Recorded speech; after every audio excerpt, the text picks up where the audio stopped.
Open the season on Saturday at 3:30 against Duquesne here at UB Stadium. Joining Coach Quinn today is senior center Trevor Sales, who I've been told is down 20 pounds, and you'll be disappointed to know that he will be tucking his jersey in this year. So I know that's going to disappoint all the ladies out there. So, with that, I'm going to hand it over to Coach Quinn, open up the opening statement, and then we'll take questions from there.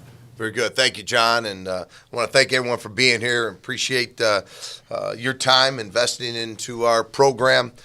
This is going to be a very special year for us. Very excited about the opportunity to go out there and compete and starting this Saturday. So this will be our first time in 4 years that we've opened a home game at home this year. So it's been a while since our fans have been able to see us the first game and first time.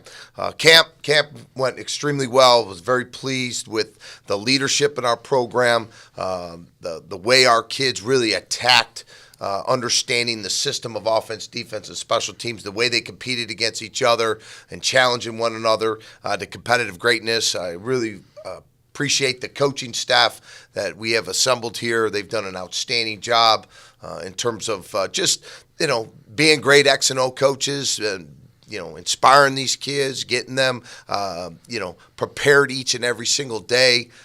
It was a very solid effort out of all of our players and our coaches.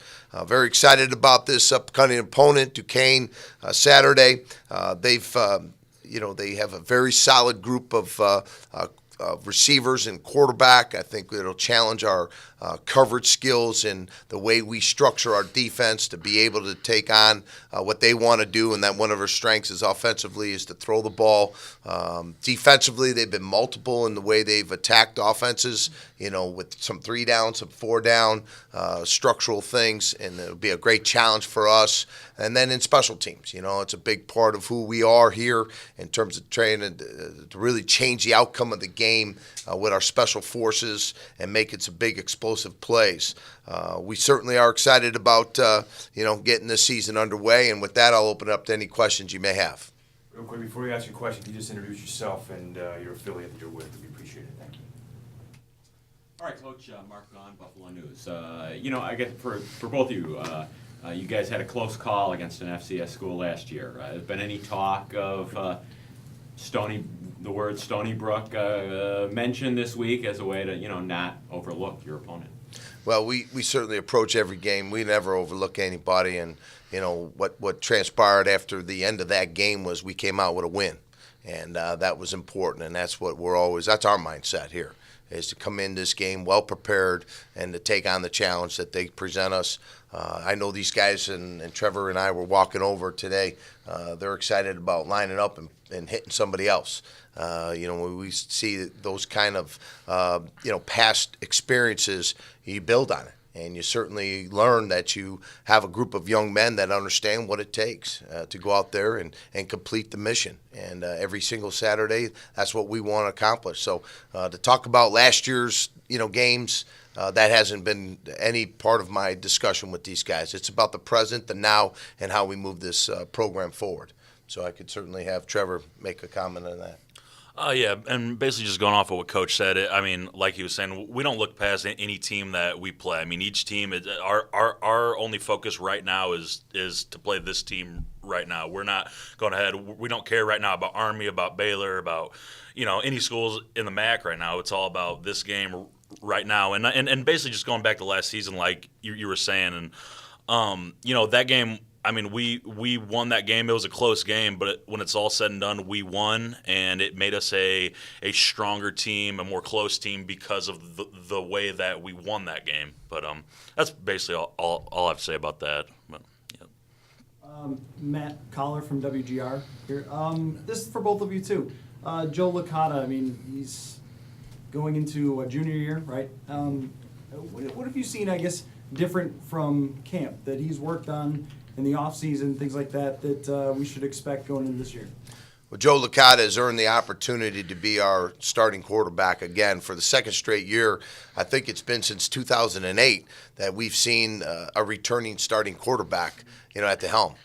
And what that says to me is that Joe has really taken, that responsibility very serious. And he's certainly an outstanding football player. He makes a lot of plays downfield, with his ability to throw the ball. He knows how to operate our system of offense. What's unique about this season with our coaching staff is my offensive coordinator, Alex Wood, is we moved him from wide receivers to quarterback. And now my coordinator is operating every day, with the quarterbacks in this room. And so they're all on the same page. Not that we weren't in the previous, but I think it's really enhanced his development and his growth. Just a tremendous player. These guys, Trevor Sales, Joe Licata, are the reason why I coach. They make practice enjoyable. They make game planning enjoyable. We know that they have the capabilities to make those plays and really elevate our program in terms of ability to score points. And Joe has that capability. Paul Peck from the UB Football Network. Trevor, you lost great players, but you lost guys that were very significant and vocal leaders last year. How much have you and Joe and Skinner and some of those other guys embraced the need to have to step into those shoes? Right. I was actually hoping that a person was going to ask that very question, just because I thought it was cool this year that when we announced our team captains that we have 8 actually this year versus we had 6 last season. But I think that just goes to show how the players on this team now understand that we need to fill those roles and we need to lead, we need to be vocal, and there's also guys that are captains like Andre Davis, Lester. Those guys don't always talk a lot, but they're doing the right things day in and day out in practice, in the weight room, in class, things like that. So, and going back to the 8 captains, those 8 captains were voted on not just by the staff, but by us as players as well. So I think that goes to show that, a bunch of guys on our team don't think that it's just me and Lee are the captains, but we have 8 guys. So that goes to show that they have trust in us as a group, What did you learn from those guys from last year that you might use yourself now as a captain? When things don't go your way, don't give up, don't stop, keep on fighting, and just take it one play at a time. Trevor, Andy Young with Time Warner Cable News here in Buffalo. How anxious are you guys to prove that last year wasn't a one-hit wonder, that this program has arrived and can be a consistent winner? We're very pumped as a team. I mean, for lack of a better term, we're just excited. You go through 3 weeks of camp, banging on your own team day in and day out, and we're just thrilled to go out and face a new opponent. Last year's last year, but we understand that the last time UB has a back-to-back winning season was it 1983, 84. 1983 and 84. So that's kind of in the back of our minds, but like I was saying before, we just take it one day at a time and one game at a time. All right, Trevor, the whole O-line is back. Just, what do you think that does for the team? What's the significance, and what do you think is the strength of the O-line? The power group up front is a very interesting spot to play. I won't ever forget when I first got here, Coach Quinn sat down in our meeting with the O-line, and he said, "Men, I want you to close your eyes and see yourself in a black suit, okay, in a black tuxedo." And we're all sitting there. We're like, okay, all right, that's fine, And then he goes, "Now, I want you to go to the bathroom in your tuxedo." And we're all sitting there like, what is he talking about? And he goes, "That's what it's like to play offensive line. There's a warm feeling inside, but no one sees it but you." So that kind of goes to show, we understand up front that, no one really, the fans in the stands, they don't really see what we're doing, but we understand it as a group that kind of, if we want to run the ball, it's up to us. We have to make the holes. If we want to pass the ball, it's up to us, because if a guy's on Joe, then he can't pass the ball. So, we understand that, it all starts up front, not just on our side of the ball, but on the D side as well, but so we understand that it's a big part of the game. is there any sort of different feel going into the season after seeing some of your ex-teammates and your players putting on NFL uniforms? I mean, clearly they've put on NFL uniforms before, but having Khalil Mack drafted high and things like that, is there any sort of different talk about that in the locker room, that if we perform how we should, then you can see guys at that level again? Well, it's evidence, and it's credibility. And I think when we take all that time, year in and year out, with a freshman player, and seeing where we were able to take Khalil and Bo Oliver and Alex Nutz, they had to provide the energy and the effort to do it. But we had to have the system in place and the mindset with our players.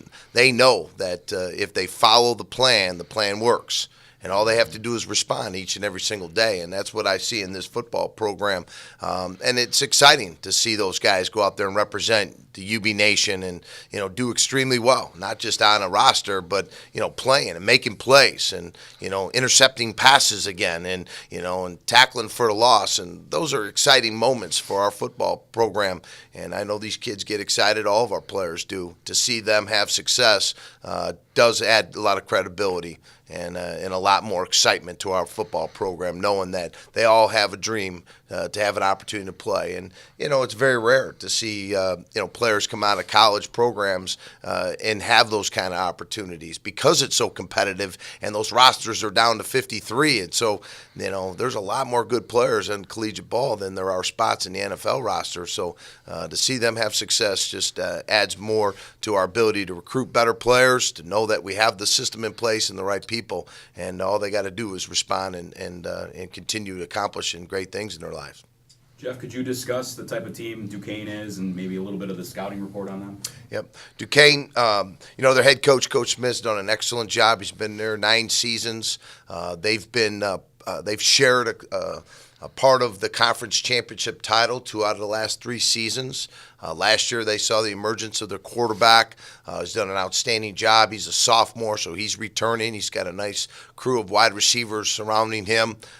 Defensively, they have a very good safety. Was a transfer from the University of Florida, played for him last year. Very active football player. Their defensive structure is more multiple and 3 down and 4 down.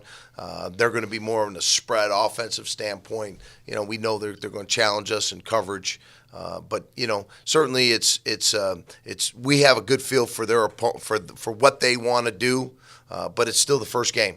And we certainly know that our kids are locked into what we want to accomplish, in this matchup. And we want a mindset to play 4 quarters in all 3 phases, and that's what we plan on doing Saturday.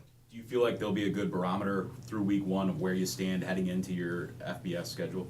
We take on every opponent the same way, Andy. I think it's important that our kids don't get too hung up on anything else, but, being prepared, being locked in, executing with great effort, knowing their assignments and what the calls are, making sure that we're a fundamentally sound football team. We work extremely hard on those aspects that really make a difference in the outcome of the game, and then put the best 11 out there every single snap and play with that kind of mindset, to be the hardest hitting football team that we can be and come off that field the way we want to feel. And that's what I want to see. When I pop on that film on Sunday after that game is complete, that's what I want to see. I want to see a 4-quarter effort out of every single guy that takes that field, executing the calls that our coordinators call, and let those kids go out there and compete for each other and with each other. And that's really what the bottom line is, the mindset throughout the year.